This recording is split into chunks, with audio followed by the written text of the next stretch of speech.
Hey guys, tonight we begin in the musty, perfumed alleys of 17th century Paris where cobblestones glisten with mystery. The scent of roasted chestnuts mingles with chamber pot runoff, and powdered wigs loom like modest bird nests on nearly every head. You're here to learn about dentistry, or rather, what passed for it when France was halfway between the Middle Ages and the Enlightenment. But before we get to teeth, let's talk about breath. Yours might not survive. So, before you get comfortable, take a moment to like the video and subscribe, but only if you genuinely enjoy what I do here. I'd also love to know where you're watching from and what time it is. Drop your city and local time in the comments. It's always fun to see who's drifting off with historical dental trivia at 2:57 a.m. Nahri no marmon. Dim the lights.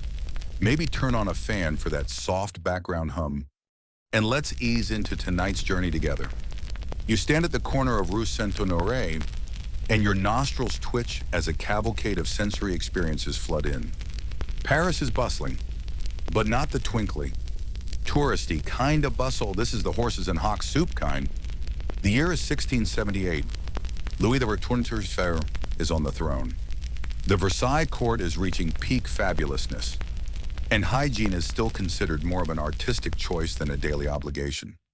You shuffle past a bread stall where the baker's idea of fresh is not yesterday. A noble woman passes, her silks rustling like 1,000 moth wings. You nearly trip over a chamber pot being emptied from a window above. The smell hits before the sound. Yes, you'll want to sidestep that. You steady yourself against a stone wall that has seen better centuries and begin your journey toward what some might call a dentist. Others might call them bold. You peer into a modest building. There are no reclining chairs, no mouth mirrors, no tiny suction tubes, just a stool, a basin, and a shelf full of mystery powders. A young man with more confidence than qualifications adjusts his collar. He is the dentista, which, in this period, could mean anything from a barber to a self-declared miracle worker with a fondness for sugar. And yes, that's the twist you weren't expecting. Sugar white, luxurious, imported at great expense, is not only used to impress guests and sweeten wine, but also considered a suitable substance for cleaning your teeth. Why, my? Because it smells good. And smelling good in 17th century Paris is the highest possible achievement, right up there with surviving past 40. As you lean against the doorframe, trying not to breathe too deeply, you notice the clientele. Well-dressed nobles arrive with their mouths open and wallets fuller. They complain not about pain, but breath. Bad breath. The horror, one woman, dressed like a walking table centerpiece, asked for her gums to be rubbed with rose syrup and sugar crystals. No, not because it will fix anything, but because it will smell like love letters. You ease into a side chair and watch as a man in a feathered hat receives a treatment. The dentist opens a small jar of sugar paste, dips a cloth into it, and begins dabbing at the man's molars. You think about modern floss, then immediately stop. The paste glistens. The man sighs. His teeth, already a shade of ivory-tinted gray, glint in the candlelight. No one talks about bacteria. No one talks about plaque, but everyone talks about charm. Historians still argue whether this preference for sugar over actual soap or salt rinses was purely aesthetic or grounded in an early understanding of antiseptics. Some claim it was a class thing, sugar was expensive. And if it made your mouth smell like a banquet, all the better. Others suggest it was just a matter of limited options. Soap was harsh, crude, and associated with laundry maids, not countesses. Of course, in son, there is another possibility. You overhear a conversation between two powdered gentlemen, discussing breath the way modern people discuss crypto. One swears by chewing candied ginger. The other insists on sucking lemon drops soaked in vinegar and lavender. Both lean in close, noses practically brushing. The result is a duel of dragon breath, each trying to outfume the other with what they believe is a seductive cloud of flavor. You step away. Your eyes water. Later that evening, you find yourself in a salon, not the haircut kind, but the kind filled with philosophical ramblings and the gentle clink of spoons and porcelain cups. A poet reads sonnets. A nobleman quotes Descartes. And in the corner, a dentist poet, yes, that's apparently a thing recites an ode to molars while stirring sugar into his wine. He pauses to address the room. Soap is for peasants, he declares. But sugar is for seduction. A small round of applause follows. Someone whispers, Très vrai, you wash. However, are unsure whether to laugh or cry. You leave the salon that night, stepping again onto the crooked stones of Paris, your brain humming with oddities. It's not just that sugar was considered hygienic. It's that soap, the one thing that might have helped, was scorned. But more on that later. For now, you follow a passing scent of cinnamon and rot. Someone somewhere is scrubbing their gums with candied violets, hoping to win a kiss before supper. You think again about floss. Then you sigh, gently, like the oil lamp sputtering beside you. You begin the next morning by following the scent of sweet smoke and something vaguely medicinal. Paris has a way of surprising you, especially when it's trying to be helpful. The little shop you enter is not clearly marked as a dental practice because nothing is but the subtle engraving of a molar and a fleur-de-lis above the archway gives it away. Inside, there's no sense of sterility or modern order. Just rows of wooden drawers, dusty vials, and something bubbling quietly in a copper pot over a lazy flame near the hearth. The dentist today is older than the one you saw yesterday. His spectacles are balanced precariously on a nose that appears to have been broken multiple times, each break adding character. He greets you with a hoarse cough and an enthusiastic wave of his ink-stained hand, gesturing to a display of oddities meant to aid your oral essence. Laid out like some chaotic apothecary still life. Rose petal powder, powdered oyster shells, dried mint, anisem, honeyed figs, and most prominently, neatly cut cubes of sugar dusted with clove. He points at the sugar with the conviction of a man who has spent years telling people that eating dessert is, in fact, the medicinal. Clove cleanses. Tea or worm. Washurm, he says. Sweetness attracts good humors. You nod slowly, like a person trying to remember if they actually believe in humors or if that was just a phase. He unwraps a sugar cube and gently places it on a client's tongue. The man begins to suck slowly, his eyes fluttering closed in a moment of sugary transcendence. You can't decide if you're witnessing medicine or dessert theater. Possibly both. You stroll around the perimeter of the room, where shelves groan beneath the weight of vellum scrolls and leather-bound recipe books. You pause at a particularly crinkled one, labeled in shaky ink, for teeth that ache when the moon is full. Historians still argue whether lunar influence on dental pain was genuine belief, poetic metaphor, or just a side effect of too much red wine and not enough toothpaste. Some chalk it up to superstition, others say there might be a barometric link. Either way, the scroll remains. The tools in this place are both fascinating and faintly terrifying. Silver picks shaped like miniature shepherd's crooks, brushes made of horsehair and whittled bone, a curious spinning wheel of aromatic pastes sorted by flavor. Rosemary, elderflower, citrus, aniso, and because, of course, sugar mint, one smells like the inside of a confectioner's pouch left too long in the sun. As the client finishes his saccharine spa day, he produces a small cloth-wrapped bundle. Payment. Not coin, but sugar, a molded bar shaped like a lily, with little curls carved into its petals. The dentist receives it with a satisfied nod. A sweet deal, he quips. You briefly wonder how many times he's used that line, then immediately decide it's all he's got. You sit carefully on a stool that wobbles slightly, feeling the weight of too many layers and not enough ventilation. The dentist turns his attention to a young woman, delicate and rigid like someone reciting silent prayers. She opens her mouth, and he peers in with the reverence of a monk unboxing a relic. After a pause, he reaches for a jar of amber-toned honey paste. For polishing, he explains, and for ensuring future affections. He dabs it along her gum line, murmuring something about moonlight and clarity of soul. You suspect he's ad-libbing, but gently. A knock at the door breaks the spell. A courier enters, dust-covered and flushed, carrying a sealed letter. It's from a royal court physician requesting another batch of the sugar compound that softened the bishop's breath. You try very hard not to laugh. Somewhere in Versailles, dental diplomacy is alive and well. The woman is now instructed to chew a sliver of candied fennel, not for taste, but for bouquet. You ask, with genuine curiosity, if soap is ever used. The room pauses.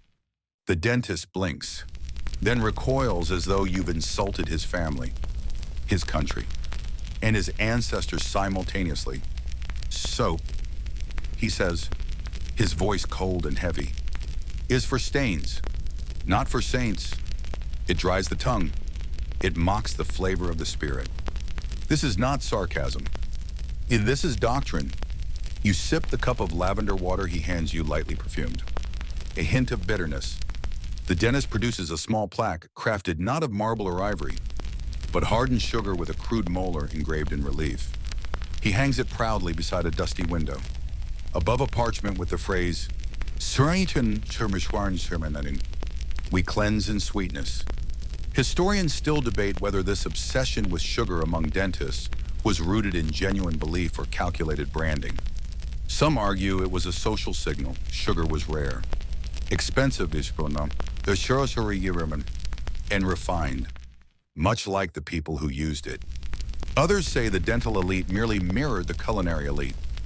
A third group believes it was, quite simply, convenient. Sugar was easy to blend, to flavor, to mold. Just don't ask what it did to your teeth. A new visitor enters, bearing a fruit basket that might as well be a dental offering. Dried apples, lemon peels, a tiny box of candied oranges. He is not here for treatment. He is here for advice. He's opening a practice in Rouen and wants to know which sweet pairings bring out the most poetic molars. The dentist clears a table, spreads scrolls like maps, and begins an impromptu lesson on the emotional palette of breath. Pears are introspective. Peaches evoke confidence. Mint sings of youth. Cinnamon whispers seduction. You stop taking notes around the time he mentions melon as existentially ambiguous. You quietly excuse yourself. Outside, the street is warmer now. The light brighter. The scents no less confusing. As you pass a nearby patisserie, the smell of warm caramel hits your senses like a memory.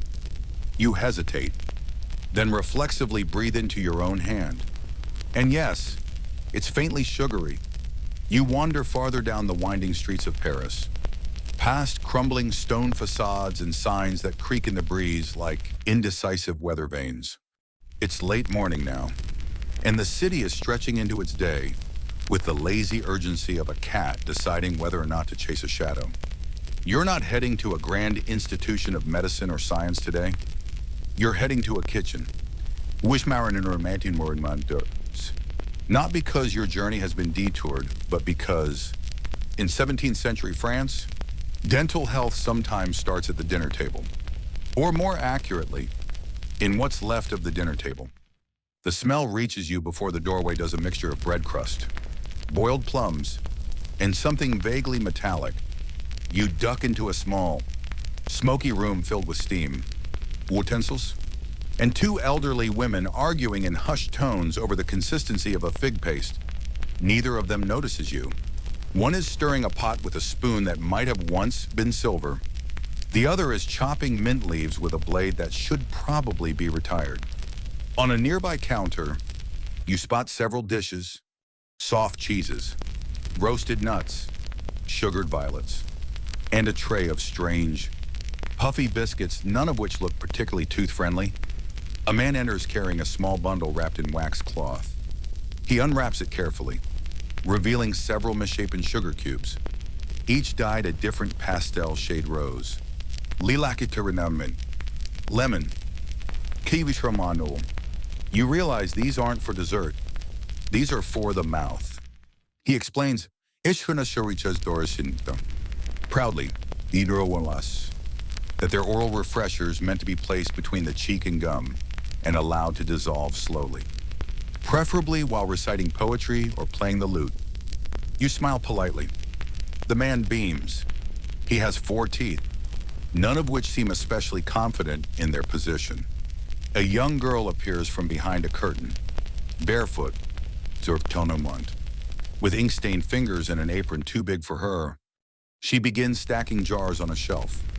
Humming softly, you hear her whisper to herself, rose for charm, mint for wit, orange for courage. She's memorizing a recipe or perhaps an incantation. In this kitchen, the line blurs. The woman stirring the pot turns and offers you a spoonful. You hesitate. She grins. "'Tis for the tongue. She says, "Not the stomach. The mixture tastes like perfume, spiced with herbs and regret." You nod politely and pretend to enjoy it. She pats your arm approvingly and resumes stirring. Historians still argue whether these early mouth sweets were truly medicinal or simply a cultural expression of France's fixation with refinement. Some believe they serve both purposes, soothing dry mouths and signaling status. Others suggest they were a romantic affectation, like wearing a scented handkerchief or composing poetry about one's own breath. Across the room, a boy no older than 10 is helping to mold new sugar buttons in a brass press. He works quickly, dusting each with crushed lavender. A man nearby, clearly a chef or something like it, mutters about the importance of texture. "Too smooth, he says, and they vanish too fast. Too rough. And the gums protest. You glance at a corner where glass jars sit labeled with names like saffron breathers, fig clarity, and anise whisper. One jar is half full of small black lozenges called clove hushers. You resist the urge to take one, barely. In the next room, a woman is crushing dried orange peel with a mortar and pestle. The sound is rhythmic, hypnotic. She mixes it with powdered sugar and something green you can't identify. For nervous mouths, she says, before a duel or a poem. You nod, as if that explains everything. Suddenly, the young girl from earlier returns, carrying a tray of what she calls morning breath bricks. They're bite-sized confections, hard as bone, made from honey, and something she only describes as forest warmth. You decide not to ask. One goes into your palm. It smells like an herb garden in a thunderstorm. You pop it into your mouth. It doesn't melt so much as soften grudgingly, releasing its flavors, slowly earthy. Sweet, and strangely calming. Your teeth feel confused, but respected. A man in saffron breeches enters and launches into a monologue about a baron who once had a mouth so fragrant it was rumored flowers bloomed wherever he yawned. You assume this is metaphor? Probably. Maybe urine. Nearby, an elderly woman lifts a small book filled with drawings, mouths of various shapes and conditions. Underneath each, a list of suggested flavor pairings. You flip through: square jaw, lemon balm; narrow palate, masur to casimabor; rose and thyme, missing molars; pear and ash. You set it down before the page titled Courtship Breath. The chef declares that sugar is not just for the teeth, it's for the soul. You can't tell if he means it spiritually or metabolically. Maybe both. A chalkboard lists today's blends under a heading that reads, Menu de bouche de sanum, sorigirinum. Your eyes scan entries like mint confidence, cherry diplomacy, and elderflower discretion. Historians still argue whether this obsession with the mouth's aroma was rooted in hygiene, vanity, or politics. Some say it was a silent weapon of seduction. Others claim it was a peace offering, especially in salons, where ideas clashed more often than swords. You turn to leave, but not before accepting a satchel of sample lozenges. The little girl slips you one more for the road. This one says seniority. She whispers, makes your words sound kinder. You smile. Outside, the light has changed. Afternoon is folding over the rooftops like a blanket being drawn across a tired city. You step into it, your tongue coated in history and clove. And as the breeze picks up, you wonder if someone nearby catches the scent and mistakes you for royalty. You follow the scent of roasted sugar and burnt sage through a quiet alley, one that curves like it's avoiding something, perhaps a long-forgotten scandal. The stones underfoot feel warmer now, as if the day has been storing heat just for you. A wrought iron sign hangs above the next doorway, shaped like a molar with angel wings. You hesitate. Angelic dentistry. Sure, why not? Inside, it's dark and cool. A room full of cushions, draped curtains, and low murmurs. It feels less like a clinic and more like a confession booth crossed with a perfume shop. Candles flicker along the walls in brass sconces, their light catching on tiny glass vials hung like jewelry from a wooden beam. Each vial holds something different: powdered violet, rosewater pearls, dried citrus rinds, crumbled jasmine buds. There are no tools in sight, just cushions, and a man dressed in indigo robes who speaks in verse. This or little verse, apparently, is the poetic branch of dentistry. You take a seat on a velvet cushion that puffs politely beneath you. The man whom someone quietly refers to as le parfumier du palais offers you a ceramic tray filled with miniature pastille in an array of pastel colors. You choose one that smells faintly of bergamot and something vaguely philosophical. He nods solemnly and says, "May it soften your thoughts as well as your breath." You don't know whether to chew or bow. You do both. Across the room, a woman reclines with a silk cloth draped over her face, while another practitioner massages her jaw with a bundle of mint soaked in lavender oil. This is not a treatment, it's a ritual. You try not to stare, but the image sticks. Hygiene as a performance. As an art form, nearby, a man reads aloud from a book titled La Science du Soupir, or The Science of the Sigh. He pauses to sip from a cup of clove and honey tea, then resumes his passage about how scent influences memory and the nature of charm. Someone hums in agreement, a young assistant, wearing russet linen and a garland of rosemary, passes through the room with a brass censer. It puffs out soft trails of sugar cane and sage, weaving through the air like well-practiced flirtation. You breathe deeply. Your nose doesn't know if it's in a bakery or a basilica. Historians still argue whether this style of aromatic dentistry was genuine oral care or a social veil and excuse to touch, to whisper, to pretend. Some suggest it emerged from aristocratic boredom. Others that it was a rebellion against the harsher realities of medical treatment. The truth, like the scent, is likely a mix. The man in indigo begins reciting a list of mouth harmonies, his voice slow and melodic. Chamomile for calm confessions, ginger for the daring tongue, peppermint to remember poems, and rose for when you can't speak at all. The room applauds gently, more rustle than sound. You clap, too, unsure whether out of politeness or enchantment.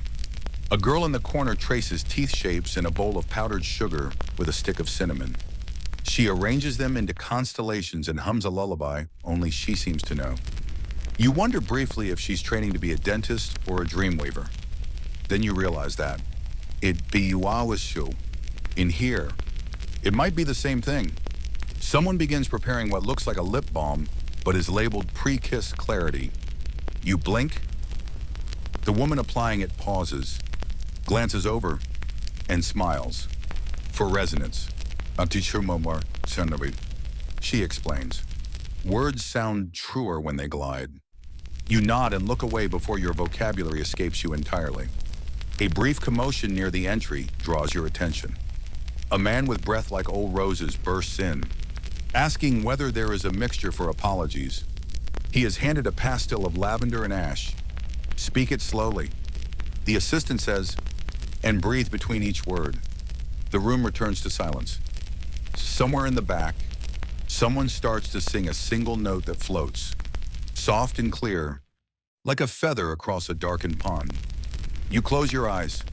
The smells, the sounds, the absurd gentleness of it all begin to settle into your bones. You understand, finally, that in this corner of the city, dentistry is not just a trade. It's a feeling, a philosophy, a breath, held and released with grace. The man in indigo sits beside you now, his voice barely audible. Sweetness is not the opposite of truth. Ich free you on, he says. It is the way to it. You nod. That feels right, even if your molars disagree. As you stand to leave, he hands you a small cloth pouch. Inside are 3 sugar cubes. One for courage, one for forgiveness, and one, he says, is just for mystery. You place them in your pocket like charms. Outside, twilight has begun to bloom. The city glows in golden streaks and long shadows. You walk slowly, deliberately, like someone trying to keep a secret from their own shoes. You pass a baker sweeping his stoop and a boy selling candied walnuts. The scent is everywhere now: spice, smoke, desuan. Sweetness in your breath mingles with it like a quiet participant in a centuries-long performance. You continue your stroll through the maze of Parisian streets, your pace unhurried, your thoughts foggy with fragrance. By now, you're wasserbenon.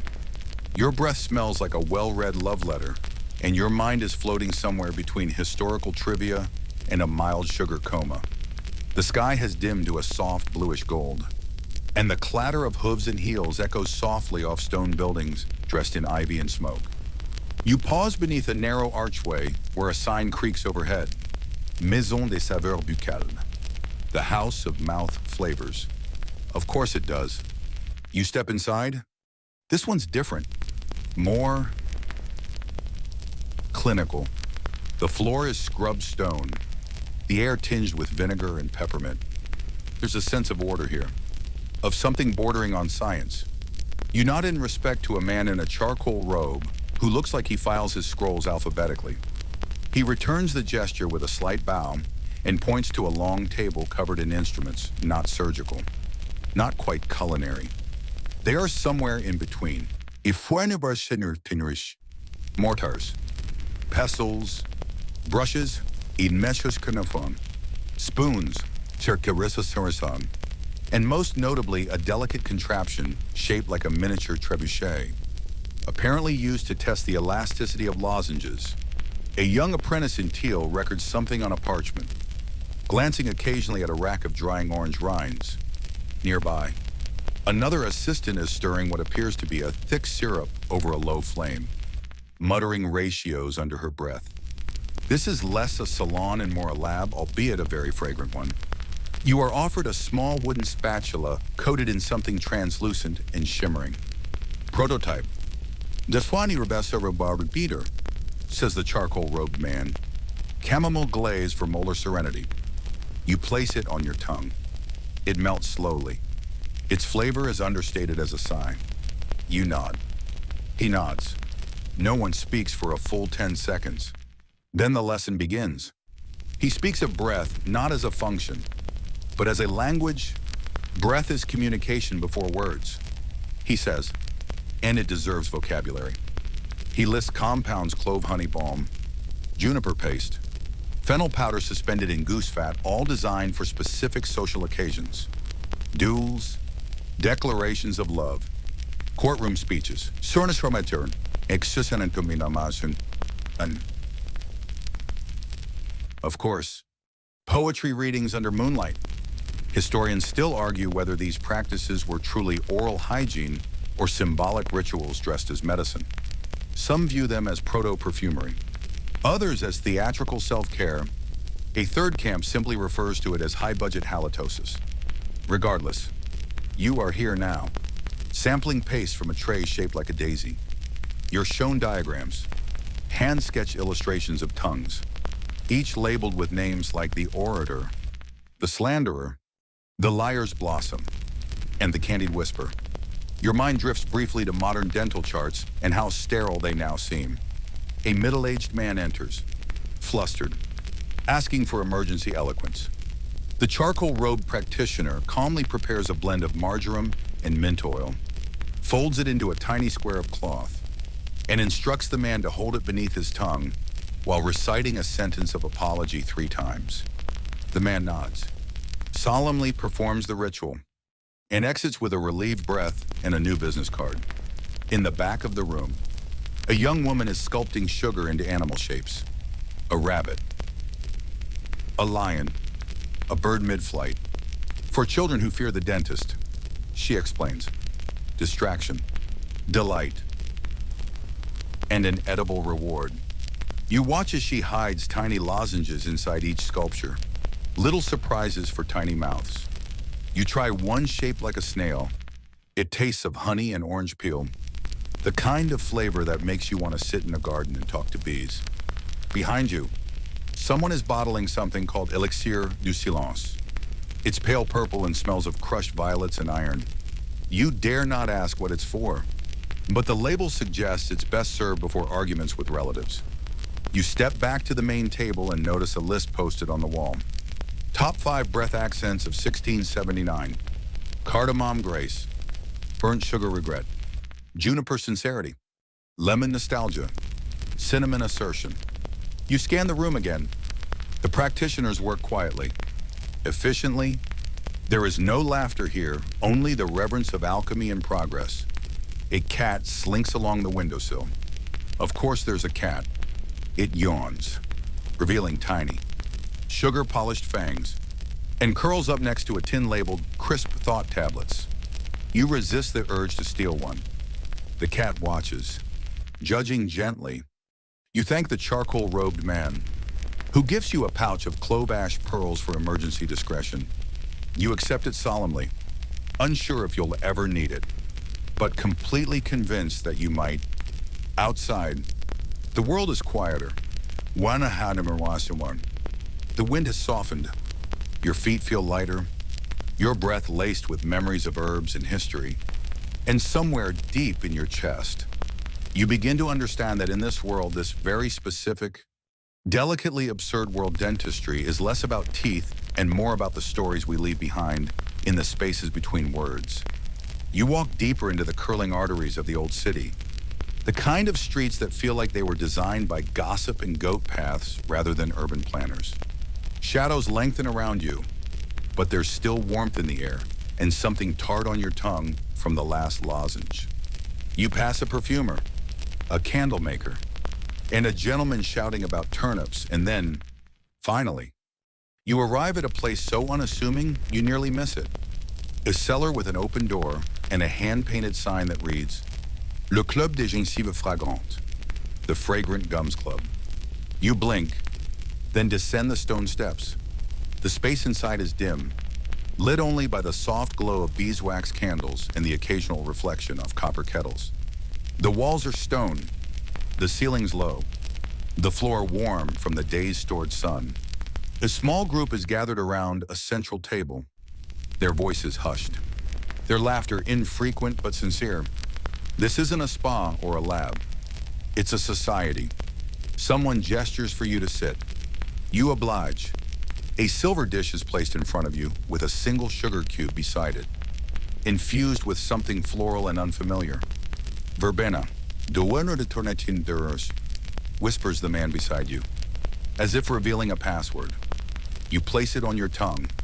It tastes like a secret being kept politely. Across the table, an elderly woman swirls a spoonful of black licorice syrup into a cup of chamomile. She raises it to her lips and then pauses, for good dreams and better breath. she murmurs. You feel like you've stepped into an apothecary disguised as a tea party. Then the stories begin.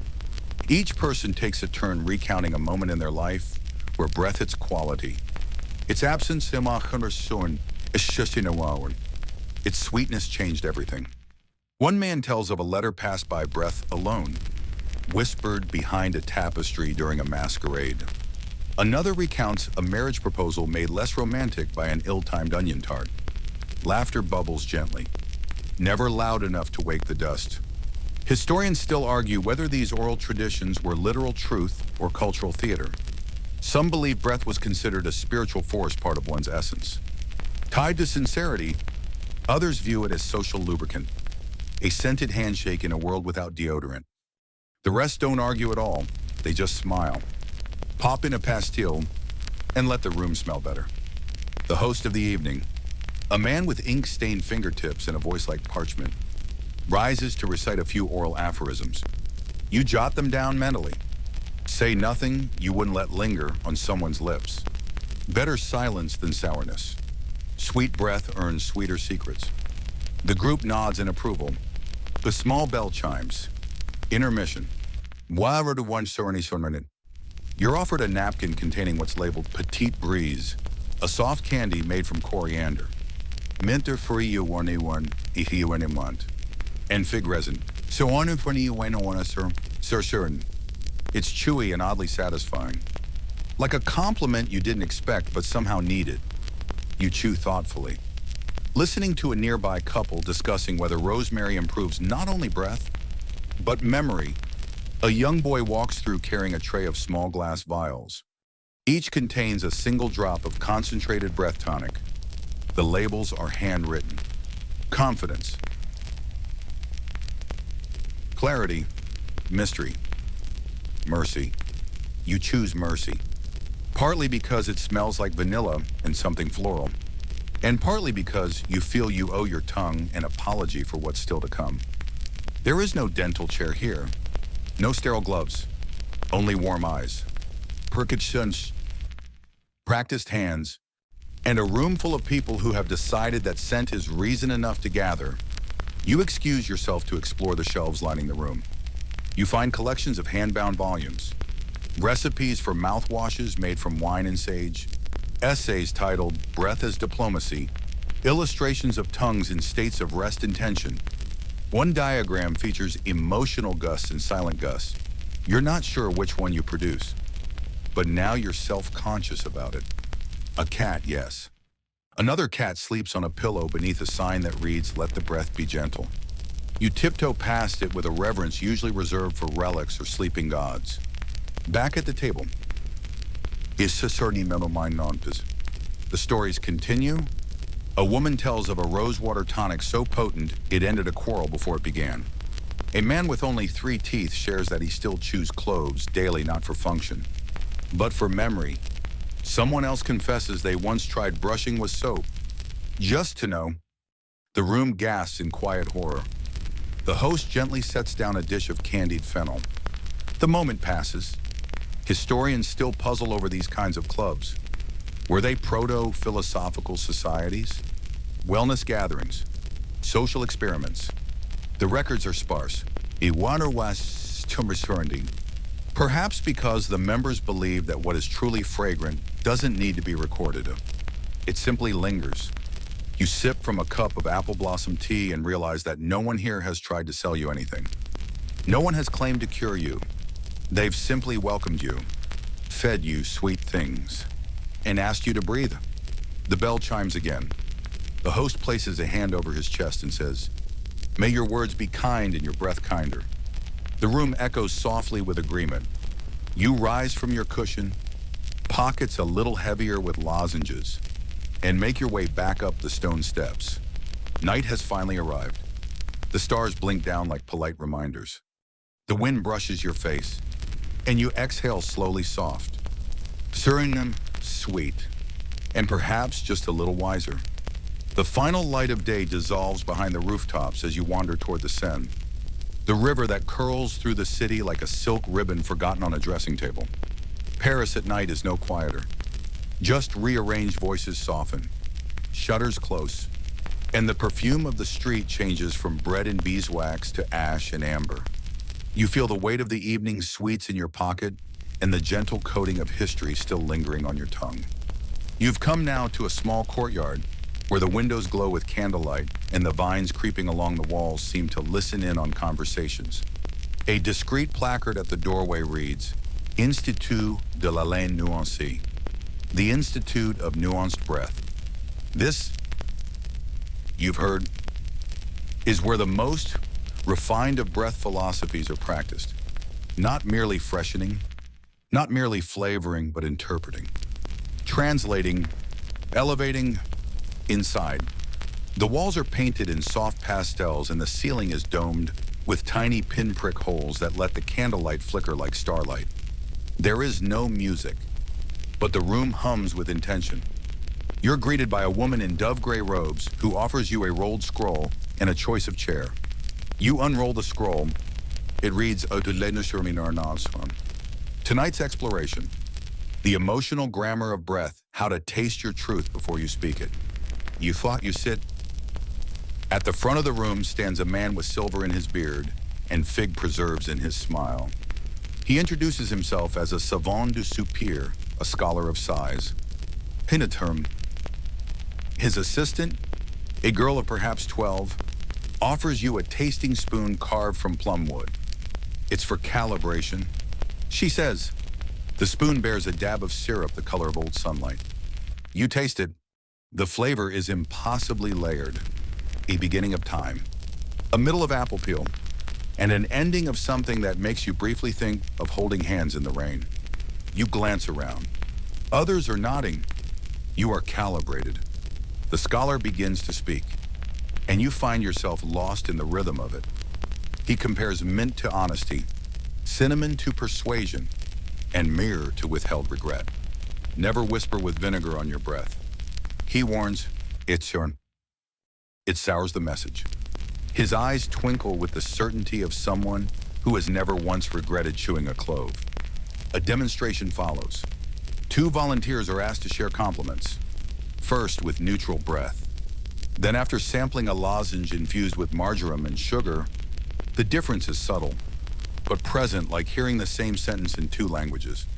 Marusser, both understood, but one somehow kinder. Historians still argue whether this was philosophy or folly, whether these teachings were taken seriously or simply provided a structure for aristocratic evenings that needed structure. Some claim it was early emotional intelligence training, others a way to elevate conversation in salons oversaturated with chess and scandal. You are invited to participate in a Gus laboratory. Several tables are arranged with ingredients. Petals, powders, vinegars, infusions. You mix a small concoction of your own chamomile. Rose petal dust, a single drop of molasses. You inhale. It's like lying on your back in a garden you forgot existed. Others share their blends. One woman's evokes maternal reassurance. Another man's smells like longing on a train platform. You wonder if this is dental hygiene or olfactory poetry. But by now, do you even care? The assistant leads you to a tall cabinet filled with jars. Each is labeled with an emotion. Bravado, yearning, tenderness. She tells you to choose not the one you want, but the one that has been following you lately. You hesitate, then choose tenderness. She hands you a pinch of powder and says, inhale through your mouth. Speak with care. You do as told. A bell rings, not a chime, but a soft brass tone that hums through the floor. The scholar begins a closing ritual, encouraging everyone to release a single breath, shaped however they like. A sigh, a whisper, a quiet ooh. The room exhales as one. A tray is passed, bearing tiny breath cakes no larger than a thumbnail. You take one. It melts instantly. It tastes of memory and mint. The scholar offers his final words for the evening. Your breath carries your story. Let it be kind. Let it be clear. Let it be sweet, but never dishonest. The crowd disperses slowly. like steam rising from tea. You step back out into the Paris night. It is hushed now, the streets damp with dew and the occasional cartwheel creaking its way home. You walk with your hands in your pockets, fingers brushing against the last lozenge, the last sugar pearl. You don't feel particularly clean, or cured, or reborn, but you do feel understood. And as you glance at the moon, you wonder not if your teeth are whiter, but if your words tomorrow will land softer. Perhaps they will, after all. Tonight you learned not how to clean your mouth, but how to listen to it. The wind brushes your cheek like a whispered reassurance. The city sleeps. You walk on. You settle now, body sinking gently.